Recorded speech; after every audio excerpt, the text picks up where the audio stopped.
राजधानी में एक राहत की बात यह है कि अब रोज़ाना आने वाले संक्रमण आंकड़ों में गिरावट देखने को मिल रही है। वहीं जो रेट था, रिकवरी रेट, उसमें भी सुधार हो रहा है। लेकिन एक समस्या अब जो सामने आ रही है वो है वैक्सीन की किल्लत को लेकर।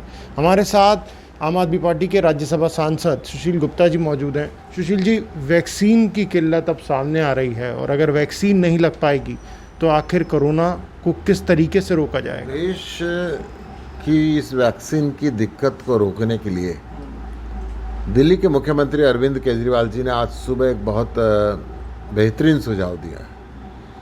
हिंदुस्तान के अंदर 2 कंपनियां वैक्सीन बना रही हैं।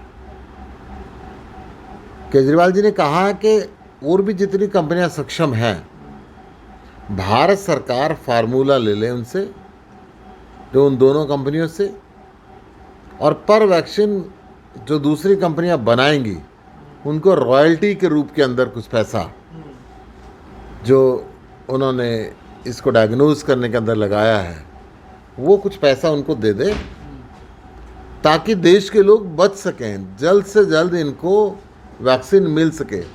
आज दिल्ली सहित देश का हर प्रांत कह रहा है कि वैक्सीन की कमी है। युवा डरा हुआ है। परिवार को चलाने का बोझ युवाओं के कंधे के ऊपर है। सरकार ने डिक्लेयर तो कर दिया कि युवाओं को वैक्सीन लगेगी, परंतु लग नहीं पा रही है। बहुत कम मात्रा में वैक्सीन मिल रही है। हर राज्य, मैं दिल्ली की बात करूं, हरियाणा की बात करूं, मैं उत्तर प्रदेश की बात करूं, मैं पंजाब की बात करूं, उत्तराखंड की बात करूं, गोवा की बात करूं, जहां की भी बात करता हूं, हर राज्य के अंदर दिक्कत है। और उस दिक्कत को मेटने का उपाय जो आज अरविंद केजरीवाल जी ने दिया है, मैं समझता हूँ को बेहतरीन उपाय है। अभी स्वास्थ्य मंत्री सत्येंद्र जैन ने भी ये जानकारी दी थी और मुख्यमंत्री ने भी ये जानकारी दी कि 3 से 4 दिन की ही जो वैक्सीन है वो मात्र अब राजधानी के पास बची है। एक तरफ तो 45 साल से जो ज़्यादा उम्र के लोग हैं उन्हें वैक्सीन लग रही है, लेकिन सबसे ज़्यादा समस्या जो आ रही है वो 18 साल से ज़्यादा उम्र के युवाओं में आ रही है कि ऐप के ज़रिए या वेबसाइट के ज़रिए भी कोई स्लॉट उन्हें नहीं मिल पा रहा। यही कारण है कि वैक्सीन है ही नहीं तो स्लॉट कैसे मिलेगा। अगर वैक्सीन होगी ही नहीं, हर राज्य के अंदर बहुत थोड़ी थोड़ी वैक्सीन है। दिल्ली सरकार लगातार केंद्र सरकार से निवेदन कर रही है कि आप हमें वैक्सीन दें, परंतु वैक्सीन नहीं आ पा रही है। तो आज जो सुझाव अरविंद जी ने दिया है, मैं समझता हूँ ये बहुत बेहतरीन सुझाव है। भारत सरकार को इस पर गौर करना चाहिए। देखिए, मैं 2 बात बताता हूँ। अरविंद केजरीवाल जी ने कोरोना के मैटर में हमेशा पहल की। जब पहले कोरोना का पहला चरण शुरू हुआ तो अरविंद जी ने कहा था कि पूरे देश को मिलकर लड़ना पड़ेगा कोरोना को भगाने के लिए। कोरोना को बाउंड्रीज के अंदर नहीं बांध सकते। जैसे हरियाणा ने कहा कि हम सड़क बंद कर देंगे, नहीं आने देंगे, यूपी ने कहा कि हम बंद कर देंगे, तब अरविंद जी ने कहा था कि हमने अर्थव्यवस्था को भी चलाना है और कोरोना को भी हराना है, सारे देश को मिलना पड़ेगा। होम आइसोलेशन का मॉडल अरविंद जी ने दिया, दिल्ली से चला और अमेरिका तक उसने अपनाया।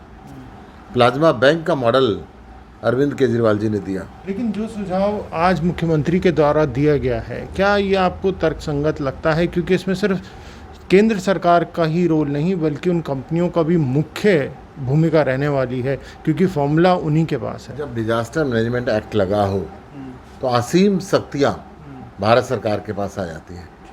और मुख्यमंत्री जी ने कहीं ये तो नहीं कहा कि उनको हम आर्थिक हानि पहुंचाएं। मुख्यमंत्री जी ने कहा कि उनसे हम जब फार्मूला लें और जिस कंपनी को हम उससे मेडिसिन तैयार करने के लिए बोलें, उसकी रॉयल्टी उनके पास जाए। ₹2 कम या ज़्यादा, that is not a issue. As on date मनुष्य की जान बचाना इशू है। जितनी जल्दी, क्योंकि 3rd वेव की बात कर रहे हैं और खतरनाक वेव की बात कर रहे हैं। पहला जो वेव आया कोरोना का तो इतना खतरनाक नहीं था, डरे हुए ज़्यादा थे, मौत कम थी, इन्फेक्शन कम था, परंतु दूसरा वेव आया है, इसके अंदर बहुत गंभीर परिणाम देखने को मिले। देश के लोग हॉस्पिटल के लिए, बेड्स के लिए, आईसीयू बेड्स के लिए मारामारी करते रहे। तो ऐसे के अंदर तीसरा वेव आने से पहले पूरे देश को वैक्सीन लगे तो मैं समझता हूँ कि सुरक्षा की तरफ बढ़ने का अच्छा कदम होगा। हमसे बात करने शुक्रिया। तो ये थे राज्यसभा सांसद सुशील गुप्ता जी। कैमरा पर्सन सचिन के साथ प्रणेश शर्मा, दिल्ली।